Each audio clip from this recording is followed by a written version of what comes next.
Et lorsque je t'ai eu au téléphone, qu'on a communiqué sur la méthode et autres, tu m'as posé la question, tu m'as dit qu'est-ce qu'on fait? Et je me suis dit, si je réfléchis, peut-être que je ne le ferai pas. Donc, allez, go, on y va. Je sens que c'est le moment et que c'est sans doute la bonne méthode. Et aujourd'hui, j'ai bien fait. Donc, quand j'ai commencé, j'étais à 78 et j'avais clairement 15 kilos à perdre pour me sentir mieux. J'ai déjà perdu 8 kilos, ce qui pour moi est énorme. Comment ça va, Mathilde? Eh ben écoute, ça va très bien. Je rentre d'une séance de sport. Je suis prête à enfourcher mon vélo pour parcourir 450 km dès demain. Écoute, non, je vais très bien. Là, je suis en pleine transition de boulot. J'ai bien avancé, bien cheminé. C'est une chouette transition là qui se fait. Un boulot qui me convenait plus face à tout ce que j'avais vécu avant d'entreprendre le coaching. Et puis, du coup, pour tourner cette page, je me lance dans ce défi de parcourir 450 km à vélo pour descendre de ma Savoie jusque dans le sud par une piste cyclable qui s'appelle la Via Rona. Donc, je m'entraîne tous les jours là. Donc, c'est parti.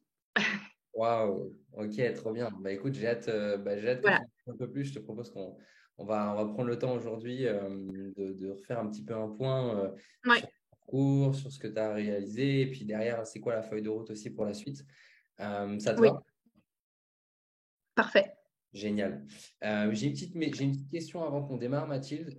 Tu as sûrement déjà pu le voir. La question que j'ai pour toi, c'est est-ce que tu serais d'accord pour que j'enregistre cet entretien qu'on a Ah oui, ensemble oui, pour potentiellement. bien euh, sûr. ouais, Ouais, ouais, ok, ouais. c'est super, c'est génial parce que je sais à quel point c'est précieux et merci pour ça. Oui, Cool.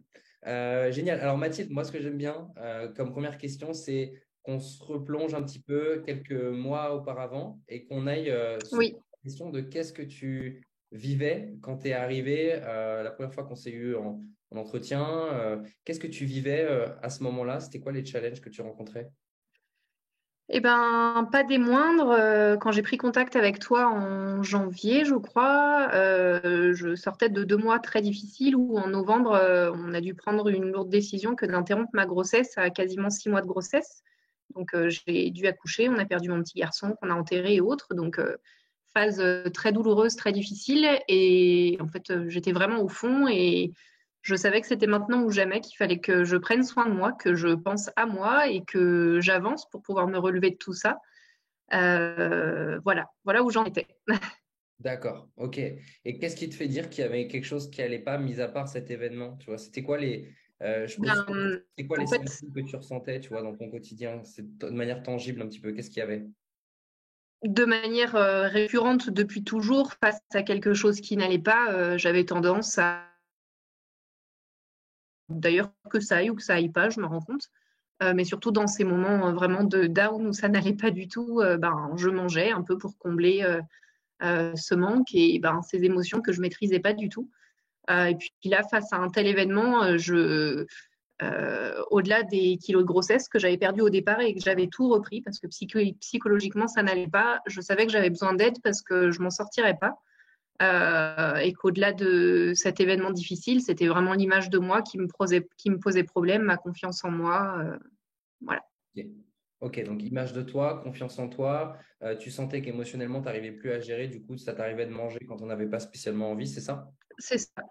Voilà, Ok. complètement des mauvaises habitudes. J'avais pas d'énergie, j'étais complètement démotivée de tout. Donc voilà.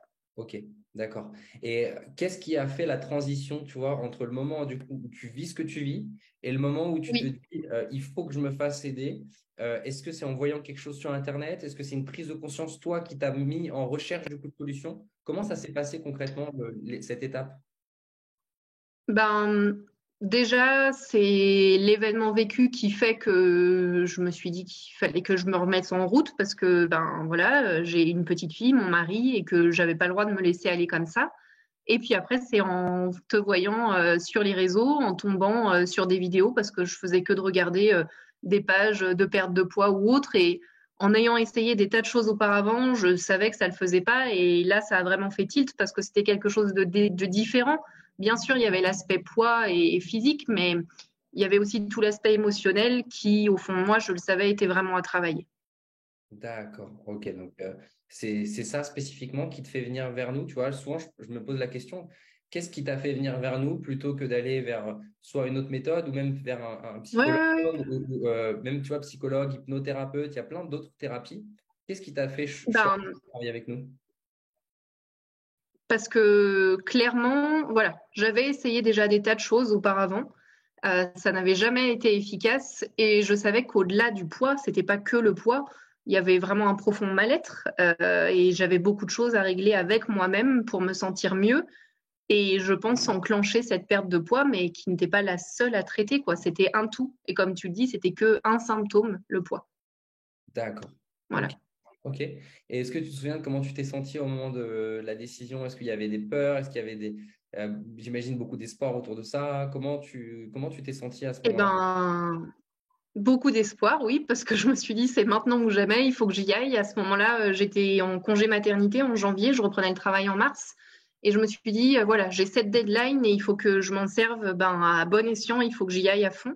Et lorsque je t'ai eu au téléphone, qu'on a communiqué sur la méthode et autres, tu m'as posé la question, tu m'as dit, qu'est-ce qu'on fait? Et je me suis dit, si je réfléchis, peut-être que je ne le ferai pas. Donc, allez, go, on y va. Je sens que c'est le moment et que c'est sans doute la bonne méthode. Et aujourd'hui, j'ai bien fait. Ok, ok, cool. Cool, merci pour ça. Alors, après, ce qui m'intéressera, c'est qu'on aille vraiment creuser un petit peu, voir qu'est-ce qui s'est passé pour toi pendant Oui, l'accompagnement, quelles ont été les réalisations et oui, tout. Maintenant, ce que je te propose de faire oui. là, c'est du coup un bond dans le temps et que tu me partages aujourd'hui, du coup, qu'est-ce qui a changé là, du coup, comment tu te sens, c'est quoi les résultats que tu as eus. Je sais que du coup, tu pars demain en vélo, donc j'imagine qu'il y a des choses qui vont changer, mais vas-y, je te laisse un peu en parler. Euh, déjà, du tout au tout, je me sens vivante parce que franchement, c'était pas le cas quand j'ai commencé. J'avais plus du tout d'énergie. Psychologiquement, ça n'allait pas du tout. J'ai vraiment repris confiance en moi et de moi et de ma valeur. Je sais aujourd'hui que je suis capable de faire beaucoup de choses, ne serait-ce que physiquement. Donc, comme tu le disais, demain, je me lance dans un périple. Je pars de ma Savoie et j'ai 450 km à vélo à faire, que je fais seule. Et voilà, j'ai repris de l'énergie, j'ai repris un rythme. Je fais en sorte que les choses que je fais soient bonnes pour moi. Voilà, j'ai repris de l'énergie, je me suis remise en mouvement, que ce soit marcher, faire du sport au quotidien. Et en fait, j'en ai vraiment besoin. Et quand je le fais pas, c'est pas que lié au poids, mais c'est moi lié vraiment spécifiquement à mon bien-être. J'en ai besoin. Au niveau de l'alimentation, voilà, j'ai retrouvé un équilibre pour moi et pour ma famille. Du coup, c'est pas moi dans mon régime et je gâte les assiettes des autres. C'est vraiment ouais, une hygiène de vie et face, je dirais, au dilemme du quotidien, toutes ces émotions qui bousculent et qui font que je compensais dans l'alimentation. Aujourd'hui, j'ai vraiment appris à prendre du recul avec toutes les clés que vous nous avez apportées. Ouais. Euh, et bien sûr, hein, il n'y a pas de baguette magique. Il y a des moments où ça va pas, il y a des moments où je suis en colère, où j'en veux à d'autres, où j'envie d'autres, où il y a des jours où je m'aime pas. Mais j'ai toujours ce déclic de réfléchir et de me dire, alors attends, pourquoi tu ressens ça ou autre, où je m'analyse davantage et où je m'autorise à pas aller bien en fait. Ok. Et j'ai plus de tolérance avec moi et aussi avec les autres, du coup. Ok, ok, super. Et qu'est-ce qui a changé dans ton rapport à l'alimentation, notamment? Et déjà mes repas, de savoir comment manger plus équilibré, mais tout en me faisant plaisir à pas être dans la restriction. En fait, je j'ai pas l'impression du tout d'avoir suivi un régime, Mhm. mais j'ai repris de bonnes habitudes. On parle de rééquilibrage alimentaire, mais c'est vraiment le cas. D'apprendre à manger de façon à avoir moins faim, voilà, de manger mieux et du coup d'avoir moins faim. Bien sûr, hein, il y a des moments où on craque, il y a eu Pâques, on mange un petit peu plus de chocolat ou autre, mais j'apprends à ne pas me punir en me disant que ce que j'ai fait est mal. Voilà, il y a des fois où on va avoir besoin de craquer, on parle de repas un peu plus sociaux ou autres, mais je sais ce qui est bon pour moi et ce qui me fait du bien aujourd'hui et c'est vraiment devenu une routine et une habitude de vie en fait. Ok, ok, waouh, génial. Et oui, comme tu Voilà. dis, dans la vraie vie, donc c'est normal d'avoir des moments aussi où on a besoin Ah oui, de ouais, réconfort, alors qu'on a besoin de c'est ça. profiter en famille, donc ça fait partie du jeu. Ok, Ouais, donc du coup, tu as réussi à adopter, voilà, à ancrer des habitudes au niveau de comment tu te sens, dans complètement. l'alimentation. Et Ouais. en termes de résultats, En termes de Eh ben, mesure, est-ce que tu as pris un peu, toi? en termes de résultats, aujourd'hui, donc quand j'ai commencé, j'étais à 78 et j'avais clairement 15 kilos à perdre pour me sentir mieux. J'ai déjà perdu 8 kilos, ce qui pour moi est énorme. Wow. Et en fait, ce qui est chouette, c'est que je me rends compte d'avoir perdu petit à petit, régulièrement, mais sans sensation de me priver, encore comme j'en parlais tout à l'heure, sans régime, rien de drastique, mais c'est vraiment des habitudes de vie. Et je me suis vraiment rapportée aux photos du départ qui m'ont motivée à me dire que non, ça c'était vraiment tolérance zéro, que j'en pouvais plus. Mon but, c'était plus de voir cette dizaine du 7 sur la balance. Euh, et puis, ben voilà, de comparer des photos avant-après, au-delà du poids lui-même, de me sentir mieux dans mes vêtements. Il n'y a rien de parfait, encore une fois, comme je disais, mais voilà, c'est pas fini et c'est un travail de long terme. Et puis maintenant, c'est vraiment des habitudes de vie à prendre, à ancrer et puis à faire perdurer, quoi. Ok, génial. En tout cas, il y a quelque chose qui me fait sourire, c'est qu'à chaque fois que je prends des interviews comme ça, euh, quand vous venez pour la première fois vers nous, en général, il y a... Ouais, et quand je demande qu'est-ce qui a changé, on ne me parle pas du poids directement. Toi, tu m'as parlé d'abord de non, sans mieux, j'ai plus confiance en moi, parce qu'en oui, fait, c'est ouais. comme s'il y a quelque chose qui avait changé dans la Ah tête. oui, carrément. Et Et malgré tout, il y a des résultats en termes de perte de poids. Je sais pas, tu aurais un retour à me faire là-dessus? alors, attends, ça a coupé. Pardon. Je dis, t'aurais un retour à me faire là-dessus sur qu'est-ce qui a changé pour toi à ce niveau-là? Eh ben, en fait, je me suis vraiment donné cet objectif de poids au départ, mais grâce à l'accompagnement, au coaching, au mentoring et moi les supports aussi vidéo et autres, toutes les notes que j'ai pu prendre m'ont beaucoup aidé parce que, enfin, à ce moment-là, j'avais le temps et j'ai vraiment potassé. Quand ça allait pas, j'ai souvent relu des notes. Du coup, enfin voilà, c'est mon petit book du cahier de départ qui est sur ma table de nuit. C'est un peu mon leitmotiv. Ouais, ça m'a vraiment permis de me réancrer, de savoir qui je suis, ouais, de me réaligner à des valeurs vraiment fortes et puis de garder en tête tous les objectifs du départ. Ça m'a beaucoup aidé. De regarder un petit peu tous les objectifs de chaque jour, cocher mes cases, mettre des petits 5 ou des 1 quand c'était pas bon, mais malgré tout, ben ouais, de savoir m'évaluer et d'être plus juste même avec moi. Mhm. Et du coup, en fait, le tout suit. En fait, c'est pas que une perte de poids, c'est un bien-être général, mais en fait, ouais, on lâche un poids, on s'allège de quelque chose et la perte de poids suit. Enfin, pour moi, je l'ai vraiment vécu comme ça. Ok, waouh, génial, bravo à toi en tout cas. Euh, comment tu, comment tu vois la suite?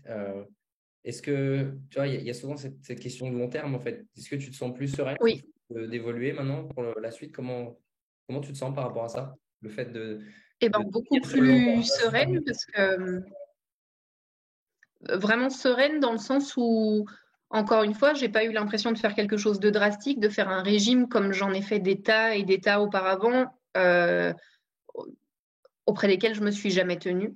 Ça a été efficace rapidement et fortement dès le départ, mais ça n'a jamais suivi.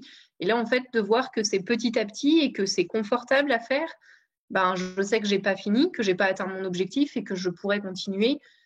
Maintenant, ben voilà, je vais reprendre une vie normale où je vais travailler. Donc, c'est à moi de réussir à continuer à faire perdurer justement ce rythme que j'ai pris, à garder de l'énergie, à me mettre en mouvement, avoir une activité physique, mais à garder cette hygiène de vie et à savoir comment compenser quand ça va pas. Ben voilà, le rythme que j'avais quand ça allait pas, j'allais marcher, même si c'était pas longtemps, j'allais marcher un petit peu et je revenais toujours mieux. Mais ouais, garder ça en tête plutôt que d'aller ouvrir un placard et manger n'importe quoi. Et si ça arrive, ben me dire que voilà, je ferai plus de sport le jour d'après et que ça arrivera, mais toujours me poser les questions de pourquoi je me sens comme ça. Et non, je me sens en confiance du coup dans le long terme. Ouais, c'est vraiment un déclic profond, je pense. Ok, waouh, génial. Et du coup, voilà, qu'est-ce qui s'est passé pour toi dans l'accompagnement? C'est quoi les grosses prises de conscience, les outils, les choses qui ont eu vraiment de l'impact sur toi? Qu'est-ce qui t'a permis d'atteindre ces résultats selon toi? Eh ben, déjà de me rendre compte qu'on est beaucoup à vivre la même chose, donc de participer au mentoring. J'ai participé à beaucoup de mentoring, mais peu où j'ai été active. Mais en fin de compte, ça m'a toujours permis de grandir parce que d'écouter le vécu des uns et des autres et de me rendre compte qu'on vit presque tous la même chose, d'entendre les clés qui pouvaient être données et parfois, leurs déclics étaient les miens aussi.